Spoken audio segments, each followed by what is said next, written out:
Hello everyone, welcome back. I'm getting ready for a little night shooting. It's raining tonight. So basically, I want to show you my setup. Basically, I keep my light high and further back on my AR. Okay. The reason for that is because I find at night, you tend to do a lot more searching than actual shooting with the light. Okay. And what I find is that if I have my hand further out here, and I'm activating the light switch out there, what happens is your arm gets tired. Okay. So that's why I think it's preferable to have your hand further back and have your light further back. Okay. And then that way you can do a lot more scanning and assessing, and basically when you need to take a shot, you take that shot. Now, another interesting feature another interesting characteristic of night shooting that people aren't aware of is that your red dot, especially on a damp night, is gonna fog up. Okay, so what happens is you're looking through your red dot, you can see the red dot, but you cannot see the target through the lens. Okay.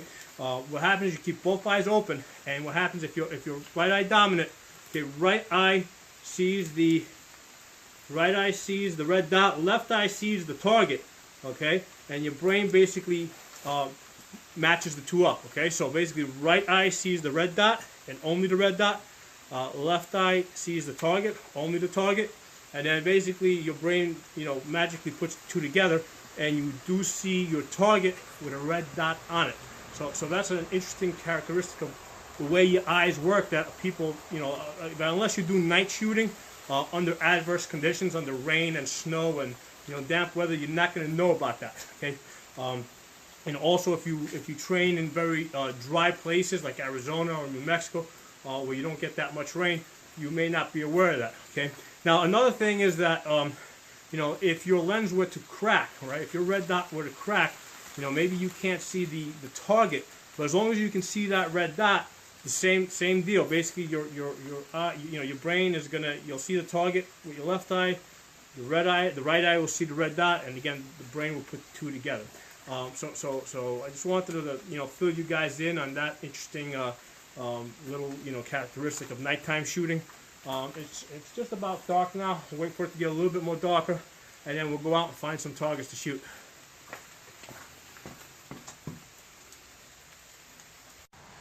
Okay, I'm going through this course now with the light in the strobe mode.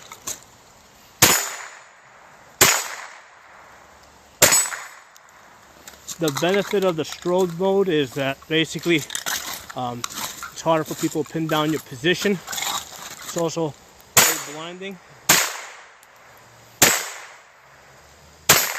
Now, something to keep in mind with night fighting, like obviously people will say that the light gives away your position, but you're still using, making use of cover and concealment, So, even though, they might be able to see you or see the light, they will not know that you're behind a tree, which is what I'm behind right now.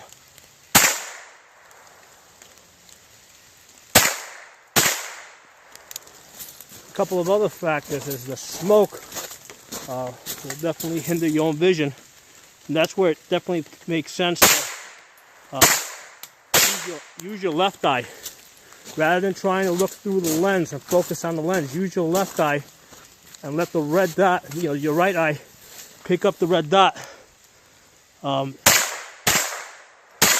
find that you're actually able to see a little bit better at night. I mean, it's the only way you'll be able to see if you have if there's any fog on your lens.